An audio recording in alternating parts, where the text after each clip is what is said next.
अस्सलाम वालेकुम नाज़रीन, अंडरग्राउंड न्यूज के साथ मैं हूं मिसबा लतीफ। अब रुख करते हैं अहम खबर की तरफ। पाकिस्तान से बरतानिया के दौरे पर आई हुई कारोबारी शख्सियत और पुलिस ऑफिसर का council general of Pakistan Manchester Tariq Wazir और ट्रेजरी सेक्रेटरी चौधरी मोहम्मद अख्तर से consulate general of Pakistan Manchester office में खुसूसी मुलाकात हुई। मजीद तफसील जान लेते हैं मैनचेस्टर से हमारी नुमाइंदगी की इस रिपोर्ट में। पाकिस्तान से अक्सर कारोबारी शख्सियत जिनमें सनतकार, एक्सपोर्टर्स और इम्पोर्टर्स के अलावा सियासतदान, मैन्युफैक्चरर्स, जनरल ट्रेडर्स, जजेस और पुलिस ऑफिसर्स बरतानिया आते जाते रहते हैं।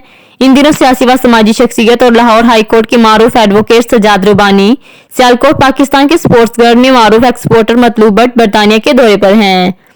पुलिस ऑफिसर अब्दुल्ला अहमद जो आला तालीम हासिल करने के लिए बरतानिया में मौजूद हैं।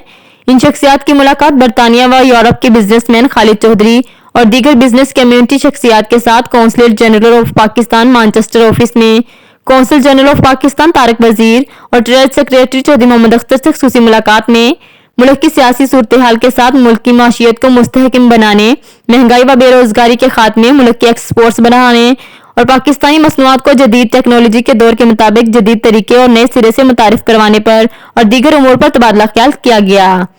Council general of Pakistan Manchester Tariq Wazir और ट्रेजरी सेक्रेटरी चौधरी मोहम्मद अख्तर ने वफद से गुफ्तगू करते हुए बताया कि हम पाकिस्तानी व कश्मीरी कम्युनिटी को जदीद सिस्टम की मदद से घर बैठकर अपने नादरा कार्ड्स, पासपोर्ट की तजदीद करवाने और वीजा ऑनलाइन हासिल करने की सहूलियत मुहैया करने के अलावा बिजनेस कम्युनिटी के लिए सेमिनार, रोशन डिजिटल अकाउंट्स व फलाही कामों जैसे कई प्रोजेक्ट्स के जरिए इकट्ठा करके आगाही दे चुके हैं, जिससे ग्रेटर मैनचेस्टर में बसने वाले लोग इन सहूलियत को पाकर बहुत खुश और मुस्तफिद हुए हैं। हमारी कोशिश है कि यहाँ से पाकिस्तान ज्यादा से ज्यादा ज़र मुबादला जाए और लोग पाकिस्तान में इन्वेस्टमेंट करें ताकि हमारा मुल्क माशी तरक्की कर सके, जिससे मुल्क व कौम में खुशहाली आए। मज़ीद अपडेट्स के लिए देखते रहिए अंडरग्राउंड न्यूज।